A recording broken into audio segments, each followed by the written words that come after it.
Okay everyone, welcome to part 3 in this Mortal Kombat PCB information series. This video will be Mortal Kombat 3 and Ultimate Mortal Kombat 3. And you can see here I have quite a different setup from the previous two videos, and that's because I want to talk about these boards side by side for contrast and compare purposes.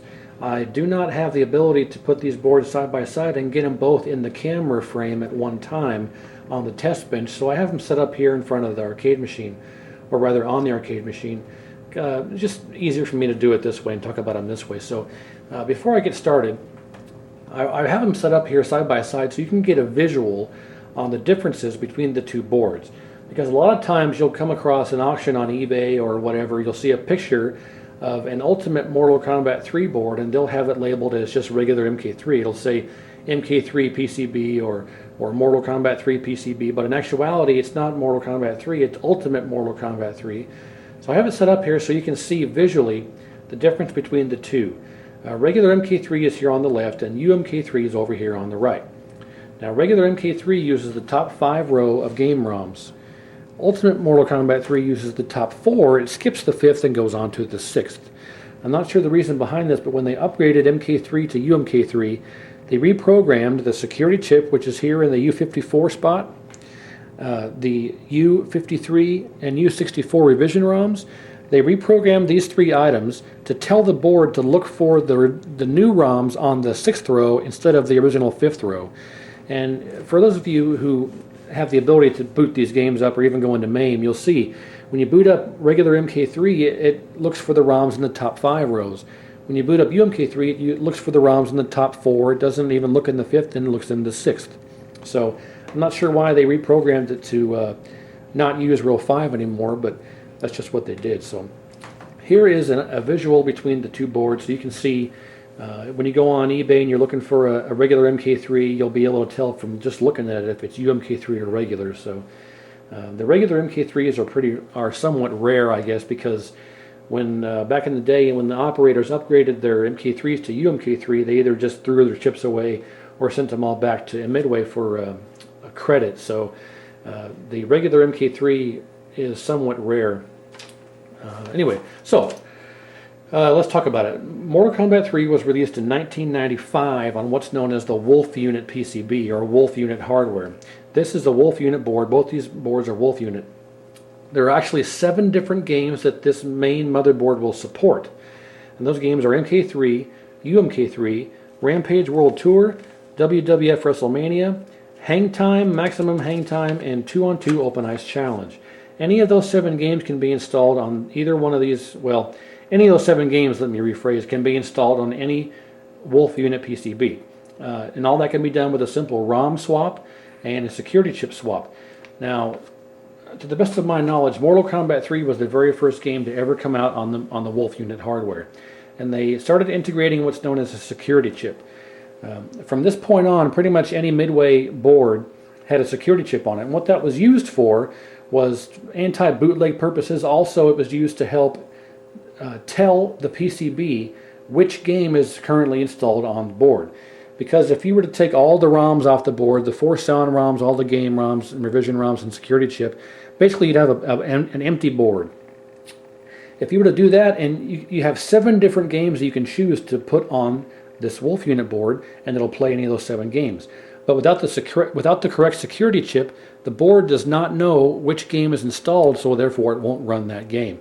If I were to take the security chip completely off the board and try and boot it, it wouldn't boot. It doesn't do anything because it doesn't know what game is running. It sees that there's no security chip and it thinks it's being hacked or whatever, so it just shuts the system down. So you have to have the correct security chip for whatever particular game you want to play. Otherwise, it's just a simple matter of erasing the ROMs and burning the correct information on the ROMs for whatever game you want to play. So that's a little bit of background on the differences between the boards and the 7 different games you can put in here and play any of them. Just got to find yourself the right security chip.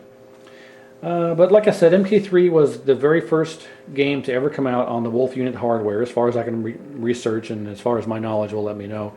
And also, since it was the first MK to really feature a run button, there's an extra wire in the JAMA Plus connection for each player. The JAMA Plus connection on these Wolf Unit boards is P121, which is the one right here above the dip switches, And this is the connection here. It's a 15-pin connection, just like the T unit of MK1 and MK2. It's also a 15-pin connection on Mortal Kombat 4, and this is where you hook up your connector for your low punch, low kick, and run for player 1 and player 2. And as for the sound, as far as the sound goes, unlike Mortal Kombat 1 and Mortal Kombat 2, Mortal Kombat 3 and Ultimate Mortal Kombat 3, since they're the same board, it all features fully integrated onboard audio circuitry. There is no separate soundboard for Mortal Kombat 3. I mention this because I've received more than one question over the years regarding soundboards and Mortal Kombat 3. People have sent me emails like saying stuff like, I know the Mortal Kombat PCBs use a soundboard. I'm trying to buy a Mortal Kombat 3. I don't see a soundboard with it. Do I need one? Is the sound going to work without one? How does it work? So I'm mentioning this for anybody out there who doesn't realize that all of the sound is integrated onto these boards. And Mortal Kombat 3 and Mortal Kombat 4 do not use a separate soundboard like MK1 and MK2. If you look here, there's 4 sound ROMs here, U2, U3, U4, and U5. There's an audio processing chip and an amplifier system. It's all on board. Everything is included on this one board for video and audio. So you only need the one main PCB that includes everything. Now there's currently no known hacks that I'm aware of for regular Mortal Kombat 3. The only revisions I know of that were ever released in the arcade are 1.0, 2.0, and 2.1. So that's about it regarding regular Mortal Kombat 3. Now, Ultimate Mortal Kombat 3, I mentioned before how different the layout is as far as the ROMs go, and I don't know the reason behind it, but that's just something that they did. And Ultimate Mortal Kombat 3 has 2 hacks that I'm aware of. The Zeus hack. I'm not going to go into detail of what these hacks are. You guys can just Google it, because this is just a basic showcase of the differences between the PCBs and the setup of the hardware and everything. I'm not really going to go into detail of the hacks and what they are and what they do, what they feature, but I will mention what they are, and you guys can do some research and Google it and see what it is for yourself, because there's not really any reason to go into detail on those with this type of video. So, but there are 2 known hacks that I'm aware of for Ultimate Mortal Kombat 3, the Zeus hack and the Juggernaut hack.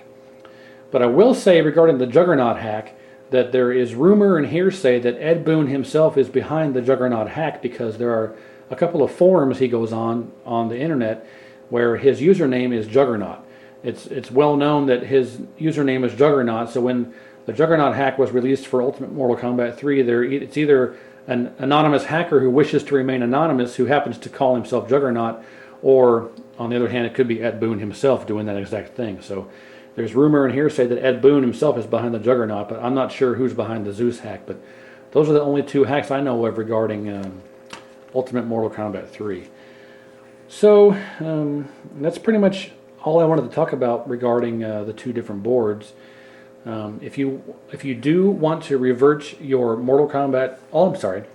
if you do want to revert your Ultimate Mortal Kombat 3 back to Mortal Kombat 3, if you have a UMK3 you want to revert to MK3, it's actually quite simple, but you are going to have to get a security chip, because the Ultimate MK3 security chip is different from the regular MK3 security chip. When they upgraded it, they included the 2 revision ROMs, the 8 game ROMs, and the security chip, as well as the U2 sound ROM. So let me go into a little bit of detail here to close the video out regarding changing UMK3 back to MK3. Okay, so you have a UMK3, you want to change back to MK3. You're going to have to get a new security chip. The security chip is available on a website called summitarcade.com, SUMMITTARCADE.com.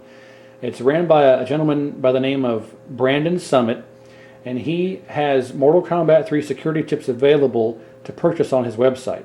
So step 1 would be to buy the security chip. Step 2 would be to erase and then reburn all of the correct Mortal Kombat 3 game ROM images onto the ROMs and put them back in the correct location. So you start off with Ultimate Mortal Kombat 3. You have the security chip, so let's say you get Mortal Kombat 3's chip, you put it in there, so that's step 1. Step 2 would be to erase the U54 and U63 revision ROMs. The top 3 rows of ROMs are identical on both MK3 and UMK3. You don't got to mess with those. The top 3 rows are the same. So you have to burn the 2 revision ROMs and the 8 ROMs for the bottom 2 rows.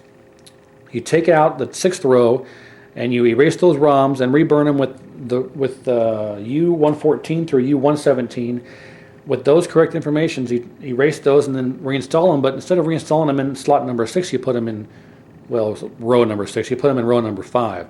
So it should look like this over here. So you have to reburn the bottom 2 rows of ROMs and the U2 sound ROM. When UMK3 was upgraded from MK3, because they have all the new characters and the new stages and the new sounds and everything, they had to put those extra sounds in the game. And it only required the reburning of 1 ROM, which was U2, which is the top one. So you don't actually have to reburn that one, because all of the Mortal Kombat 3 information that you need to run the game properly is stored inside the U2 sound ROM, but it also has all the extra information for UMK3. But the only real drawback behind not reburning U2 with the correct MK3 information is the attract mode. The attract mode sound will not work for MK3 if you don't have the correct MK3 ROM burned.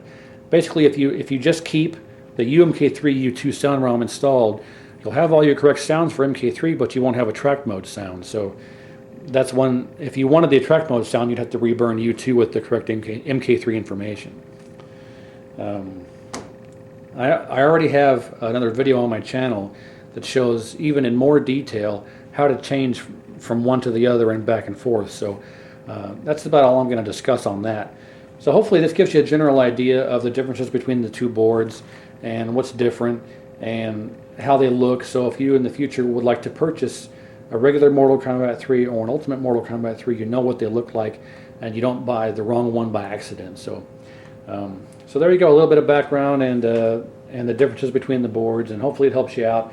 If you have any questions that I didn't go over, or if I talked over your head, or if I mumbled too much, whatever you want to say, feel free to ask any question you want. I'll do my best to answer it, and hopefully this helped out some people out there who have been wanting to know information. Someone just put a comment on the previous video about why, someone asked me, why does their UMK3 board have a washer in the middle of it? And I said, it's not a washer, it's a battery. This right here is what's known as, on all the Mortal Kombat PCBs and pretty much a lot of the PCBs that are out there that are JAMA, there is a battery on the board that is used to retain and keep all of your settings. Like, let's say you go into the service menu and you want to change the game to free play, or if you want to change the volume, or whatever you want to do, this battery actually stores, helps actually keep that information in the CMOS chip. For this particular board, the CMOS chip is right here below the U54 revision ROM. This is what stores all the data, and the battery actually is what helps keep that data in there, because the CMOS chip will store it. As soon as you turn power off, it'll forget that information without the battery. So this is actually a 3-volt battery, and it's used to help store the information in the CMOS chip. So that is about it. So again, thanks for watching. Ask any question you want. I'll do my best to answer, and we'll see you on video number 4.